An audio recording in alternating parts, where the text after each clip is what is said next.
This new AJR record, it's not good. Mix between melodramatic, self-pitying, pathetic. They're nauseating combinations of horrible sampling, try-hard quirky vocal gimmicks. They've made some of the most insufferable and ugly pop music that I've ever heard in my life. So, how did we come to this? I first discovered AJR, I believe, in and around when The Click came out. As soon as I heard the music, I fell in love with their unique theatrical feel and relatable lyrics. Then, after I listened to the album, I decided to check the reviews for it. Yeah, you can imagine how that turned out. This video is going to be a defense of AJR, in which I engage with these critics' points in the best attempt at good faith that I can. However, if I get anything wrong about the points of the AJR critics, please let me know, and genuinely let me know your opinion either way. I would love to hear it. This is not to say, oh my god, you have to love AJR. This is to inspire discussion and put my 2 cents in. But before I start my argument, I just want to say, guys, critics, you are 100% right about living shit. Genuinely. You do have to give them slack because it's their first album, but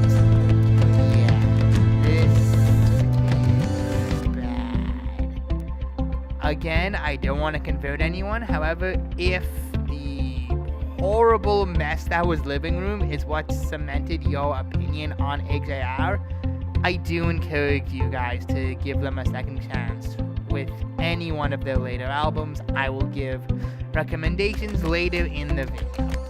A lot of AJR critics compare their music to Disney music as an insult.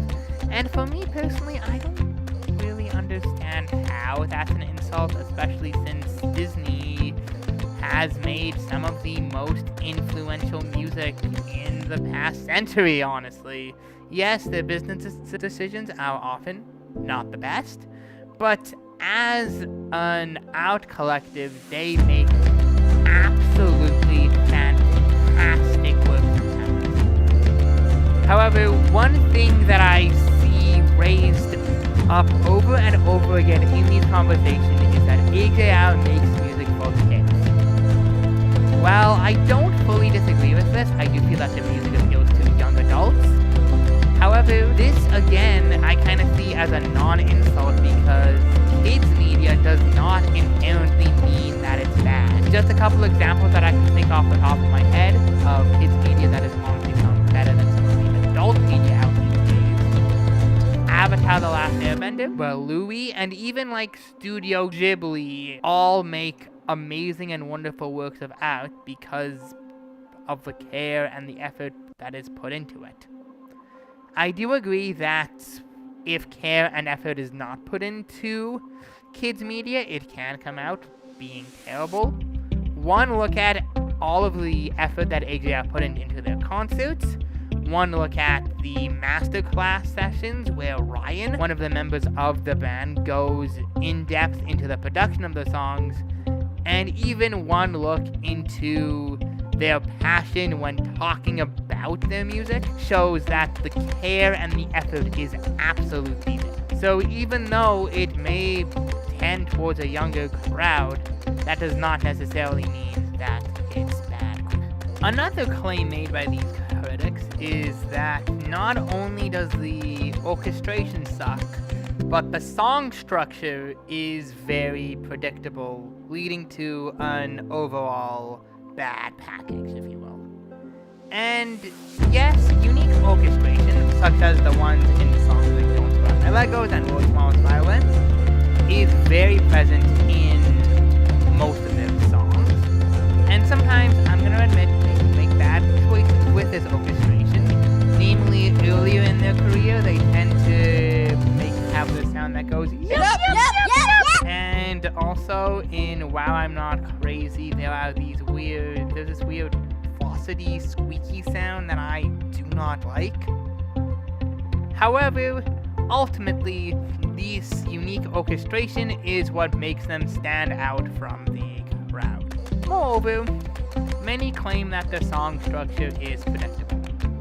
I'm gonna be honest, a predictable song structure to a certain extent is how full of course for pop music, which is the kind of music that AJR makes. However, I do think that, one, predictable does not always equal bad, and two, the predictable song structure complements the unique orchestration, really grounding the strange in the familiar. So I really do think that the unique choices that they make, paired on top of the tried and true formulas that they use, and sometimes, honestly, they break out of traditional song structure. I'm going to talk more about that a little later. It really grounds the strange in the familiar and makes a listening experience unlike any other. Another claim made by these critics is that the lyrics in AJR's music are not the best.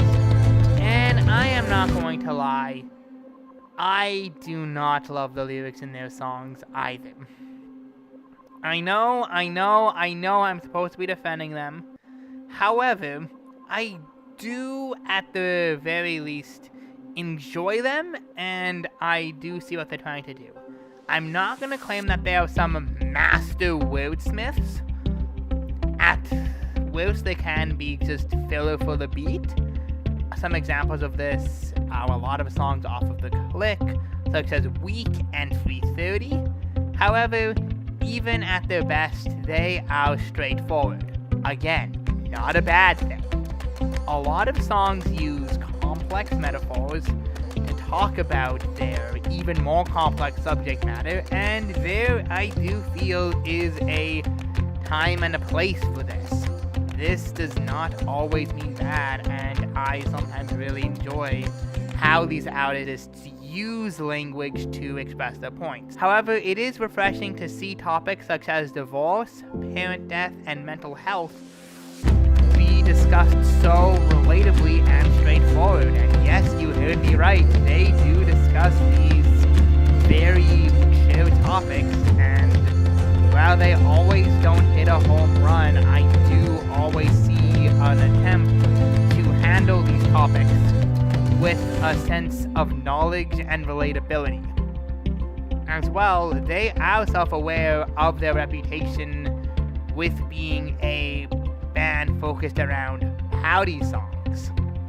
The first example that I can just think of this off the top of my head is actually off the Click Deluxe album, and it's a song called Normal, which is actually a very understated song for AJR, and they do have a good couple of understated songs. And yes, if you do come for serious topics, if you do come to music to listen to these mature and emotional topics, there are artists that technically do them better. However, no artist does them as unique, relatable, and theatrical as AJR. So what I'm going to do now is, before I get into the conclusion, I'm just going to share a couple of recommendations with you guys, and these recommendations are going to be one per album, the exception of Living Room. We do not talk about Living Room.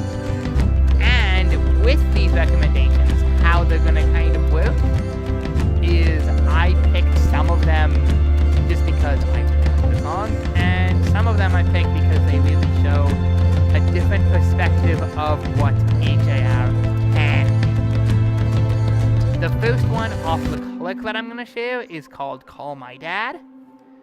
It's a very understated song, especially for the Click, and it really showcases that even in their early days, they don't only focus on party music, and it hits especially different after the recent death of their dad, Gary Met. Moving on to Neo Theater with the song Karma.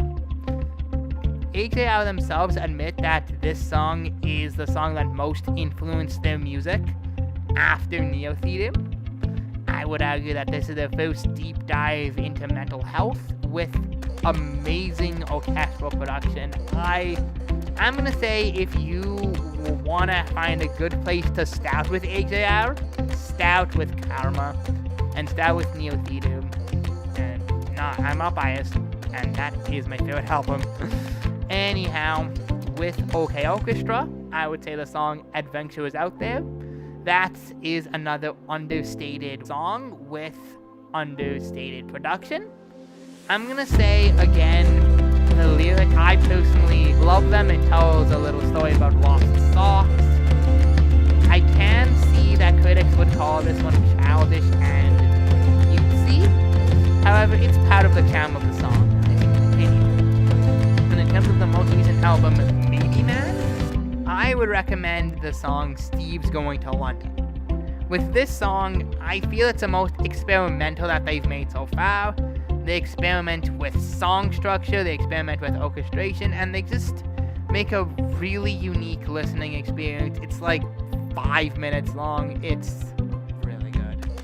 So, those are my recommendations. To end this video off, I want to talk a little bit about growing up. When AJR started their career, Jack was only 18, Jack being one of the members. And even now, they are only in their early 30s. What this means is, as they are growing up, they are making music about growing up in real time. And as such, with each sequential album, the topics get more and more mature. A very good example being Turning Out Brilliant. And part 1 is about a first relationship, while the most recent part 3, is about actually getting married and that. While I'm not the exact same age of AJR, why you would honestly ask me why I would love them is because, well, I grew up with them. When the click came out and when I first listened to it, I was in high school learning the lessons that these songs are about as the boys are.